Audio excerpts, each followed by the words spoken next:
Ce sabbat 16 janvier est un sabbat spécial dans le calendrier des activités de notre Église. En ce début d'année, en effet, comme chaque début d'année, notre Église se mobilise pour prier, pour intercéder pour les élus, pour le personnel politique, pour le personnel de sécurité et particulièrement cette année, suite à la crise du Covid, nous voulons porter une attention particulière, intercéder de façon spéciale pour le personnel soignant. Ce sont toutes les communautés, tous les membres des différentes églises de notre union aux Antilles-Guyane qui se mobilisent dans l'intercession. Pourquoi prier pour nos élus? Faut-il le rappeler? Il ne s'agit pas, vous le pensez bien, d'épouser les thèses de tel ou tel parti politique, ni de supporter telle ou telle orientation politique, mais en toute neutralité, il s'agit de prier pour ceux qui nous gouvernent, comme nous le demande la parole de Dieu. En effet, selon 1 Timothée 2, verset 1, « J'exhorte donc, avant toute chose, à faire des prières, des supplications, des requêtes, des actions de grâce pour tous les hommes, pour les rois et pour tous ceux qui sont élevés en dignité, afin que nous menions une vie paisible et tranquille, en toute piété et honnêteté.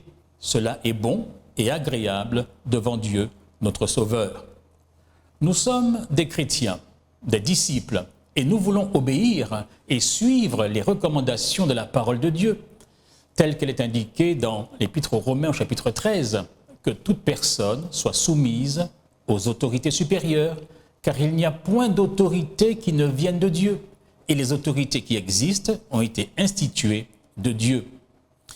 Faites écho à cette déclaration, l'apôtre Pierre, dans sa première épître au chapitre 2 et au verset 17, « Honorez tout le monde, aimez les frères, craignez Dieu, honorez le roi. » La responsabilité du corps politique, c'est de gouverner en toute honnêteté, en favorisant le bien public, le bien de tous, en privilégiant l'intérêt général.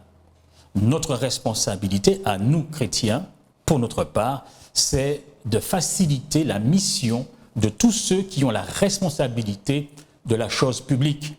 Nous devons donc coopérer tant que le pouvoir est exercé de façon légitime et appropriée.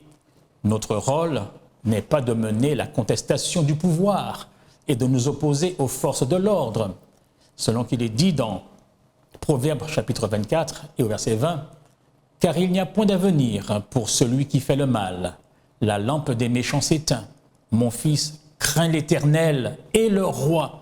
Ne te mêle pas avec les hommes remuants, car soudain leur ruine surgira, et qui connaît les châtiments des uns et des autres. » Il ne s'agit pas cependant non plus d'être passif et d'acquiescer par notre silence à l'injustice et aux abus que pourrait commettre le pouvoir. Nous devons nous faire entendre par tous les moyens légaux, pétitions, recours aux tribunaux, interpellations des députés, manifestations pacifiques. La parole de Dieu ne nous autorise pas à nous trouver parmi les agitateurs, les contestataires, les turbulents, les trublions en tout genre. Certains diront que c'est une position qui nous rend complices du mal, complices de l'injustice, complices des autorités, alliés objectifs des oppresseurs. Jésus, devant les autorités injustes lors de son procès devant Pilate, n'est pas resté muet comme un mouton bêlant. L'agneau de Dieu n'était pas un mouton bêlant. Daniel et ses compagnons non plus, qui, au péril de la fosse au lion ou de la fournaise ardente, ont su dire non. Tout comme l'apôtre Paul qui reprend fermement les fonctionnaires romains qui s'étaient permis illégalement de le faire battre de verge. Jésus n'est pas resté la bouche fermée devant ces tortionnaires. Il a demandé avec sang-froid, avec dignité, avec courage, le pourquoi des exactions dont il était l'innocente victime. Il a demandé raison de cette violence injuste, de cette grave entorse au droit, en interpellant la conscience de ses bourreaux. Rappelez-vous de ce déchaînement de violence gratuite juste avant la crucifixion de Jésus. Jean le disciple bien-aimé nous retrace la scène. À ces mots, un des huissiers qui se trouvait là donna un soufflet à Jésus en disant « Est-ce ainsi que tu réponds au souverain sacrificateur ?» Jésus lui dit, « Si j'ai mal parlé, fais voir ce que j'ai dit de mal. Et si j'ai bien parlé, pourquoi me frappes-tu » Il faut le savoir, le chrétien, quand il prie, n'est pas à genoux devant les pouvoirs. Quand il prie, il ne subit pas passivement. S'il est à genoux dans la prière, le chrétien, s'il est à genoux, ce n'est pas dans la docilité. Quand il prie, il est à genoux non devant les hommes, mais il est à genoux devant son Dieu tout-puissant, le maître de l'univers, celui qui tient toutes choses entre ses mains. Le chrétien est à genoux devant celui qui élève et celui qui abaisse. C'est lui qui est à l'origine de toute autorité, celui devant lequel il se met à genoux. C'est lui qui dirige le cours de l'histoire. Il nous faut en être très pénétrés dans ces temps difficiles, dans ces temps de turbulence, où souvent nous ne savons quel parti prendre. Au psaume 75, au verset 6, il est dit « Car ce n'est ni de l'Orient, ni de l'Occident, ni du désert que vient l'élévation, mais Dieu est celui qui juge. Il abaisse l'un et il élève l'autre. » Et dans le livre de Daniel, au chapitre 2 et au verset 21, il est dit « C'est lui qui change les temps et les circonstances, qui renverse et qui établit les rois, qui donne la sagesse aux sages et la science à ceux qui ont de l'intelligence. » La prière du chrétien, nous le rappelons, a pour but de permettre à l'Esprit de Dieu de rendre les hommes et les femmes qui ont reçu des mandats d'autorité et de pouvoir sensibles à la voix du Saint-Esprit, de les rendre conscients de la responsabilité et des enjeux de leur mission. L'abus de pouvoir est une tentation à cause du péché toujours présente et s'oppose à la volonté de Dieu et à la raison d'être des institutions de l'État. Quand la pratique politique oublie ses limites d'action, elle s'égare et devient vite violence intolérable. Si les autorités deviennent oppressives, le croyant est amené à rendre un témoignage encore plus éclatant. En effet, quand une loi régulièrement acceptée par la volonté de tous est contraire à notre conscience, nous devons refuser de faire ce qu'elle ordonne, mais non refuser d'en subir la sanction. C'est en cela que consiste la résistance passive, mélange de fermeté et de respect. La société n'a pas le droit d'imposer à l'individu ce qui est injuste et illégitime. Mais d'autre part, l'individu n'a pas le droit, tant qu'il demeure dans son pays, de se dérober aux peines portées contre la désobéissance et l'illégalité. Ainsi se concilie le droit social et le droit de la conscience individuelle. Le Christ et ses disciples, au cours de l'histoire, n'ont pas agi autrement. La nécessité de la prière pour le corps politique en particulier tient dans le fait que seule une révélation divine éclaire sur la nature de l'homme et le sens de l'histoire, ce qui permet de mieux cadrer un acte ou une décision politique. Les hommes et les femmes politiques, comme tous les êtres humains, ont besoin de conversion pour agir selon Dieu. Voici pourquoi nous prions pour ces personnes, afin qu'elles soient sensibles à la voix de Dieu. L'autorité est donnée à des hommes et à des femmes, non pour être autoritaires, despotes et tyrans. L'autorité, le pouvoir sont donnés pour avoir le pouvoir d'agir en faveur du peuple. Il ne s'agit donc pas d'être dans une opposition systématique à tout ce qui est autorité, gouvernement et administration, comme c'est à la mode aujourd'hui. Romains chapitre 13, à partir du verset 3, déclare ceci: « Ce n'est pas pour une bonne action, c'est pour une mauvaise, que les magistrats sont à redouter. Veux-tu ne pas craindre l'autorité? Fais le bien, et tu auras son approbation. Le magistrat est serviteur de Dieu pour ton bien. Mais si tu fais le mal, crains, car ce n'est pas en vain qu'il porte l'épée, étant serviteur de Dieu pour exercer la vengeance et punir celui qui fait le mal. Il est donc nécessaire d'être soumis non seulement par crainte de la punition, mais encore par motif de conscience. L'autorité et le pouvoir ne sont pas des choses condamnables, nullement en soi, mais c'est la façon dont on s'en sert. C'est ce qu'on en fait qui est en question.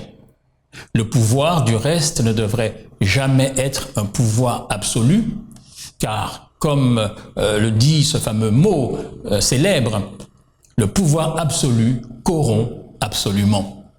C'est pourquoi du temps de la théocratie, en Israël, idéalement, le pouvoir était réparti entre le roi, le prophète et les prêtres. Le pouvoir donc ne résidait pas entre les mains d'un seul, ce qui est la tentation de tout homme de pouvoir. L'autorité est une nécessité dans un monde organisé et particulièrement pour tenter de juguler, de limiter les effets délétères et anarchiques du péché depuis la chute, qui rendent cette autorité encore plus nécessaire. C'est pourquoi Jean-Baptiste, par exemple, n'a pas demandé, quand il prêchait la conversion et que les soldats romains réclamaient le baptême, il ne leur a pas demandé de ne plus être militaires ou policiers, ni de ne plus être acteurs de la vie politique, ni de ne plus être fonctionnaires, ni de ne plus être percepteurs d'impôts. Voici quel était son discours. Vous êtes soldats, c'est votre mission, c'est de maintenir l'ordre, mais gardez-vous des abus, contentez-vous de votre solde. Selon l'évangile de Luc, il vint aussi des publicains pour être baptisés et lui dirent « Maître, que devons-nous faire ?» Il leur répondit « N'exigez rien au-delà de ce qui vous a été ordonné. » Des soldats aussi lui demandèrent « Et nous, que devons-nous faire ?»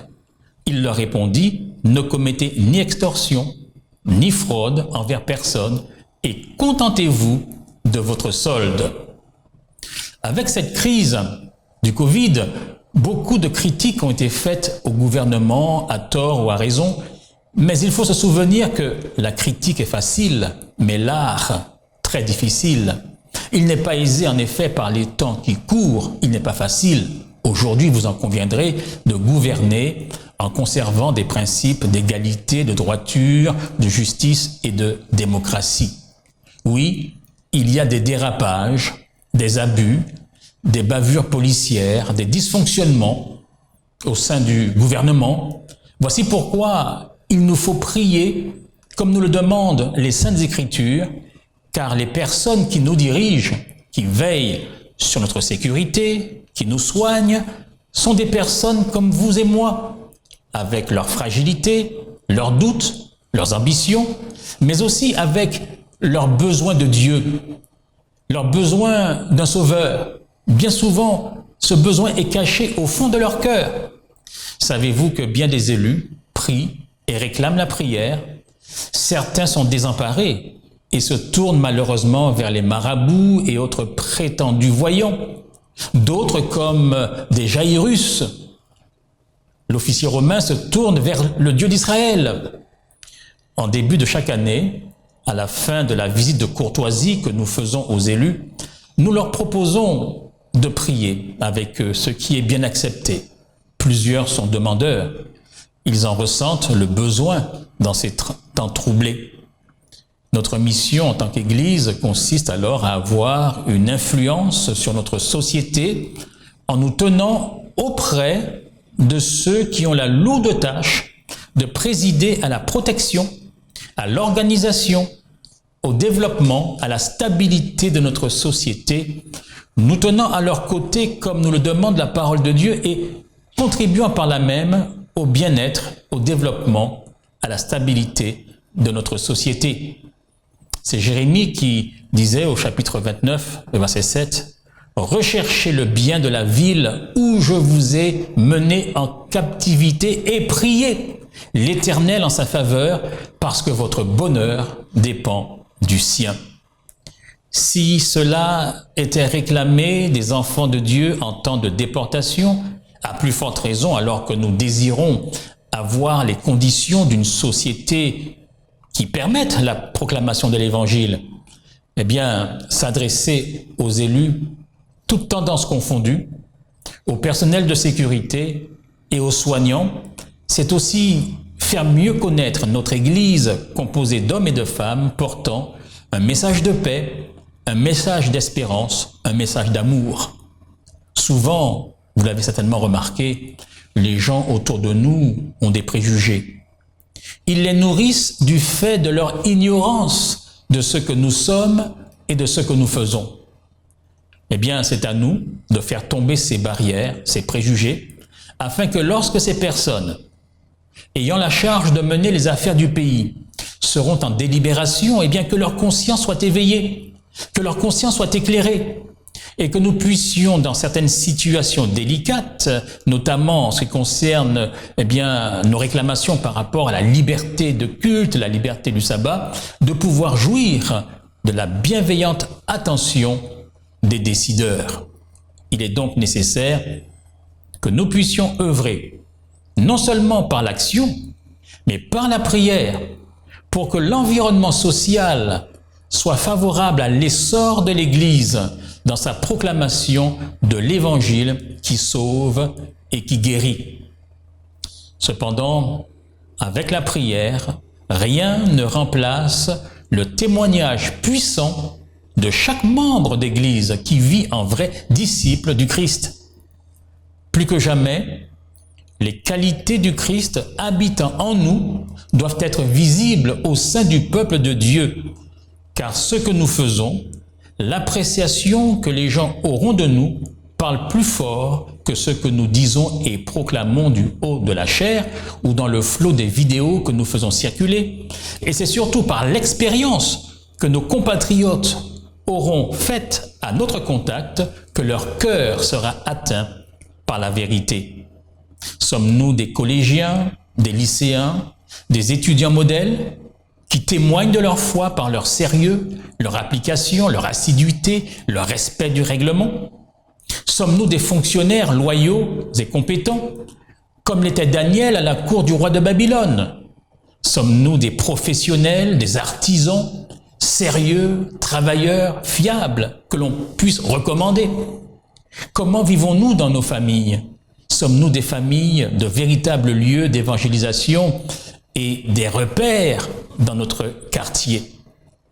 Comment nos compatriotes nous jugent-ils?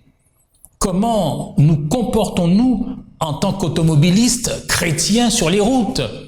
Sommes-nous bienveillants, courtois, paisibles? C'est ainsi que, rendant un bon témoignage, nos prières auront un sens et seront d'une grande efficacité.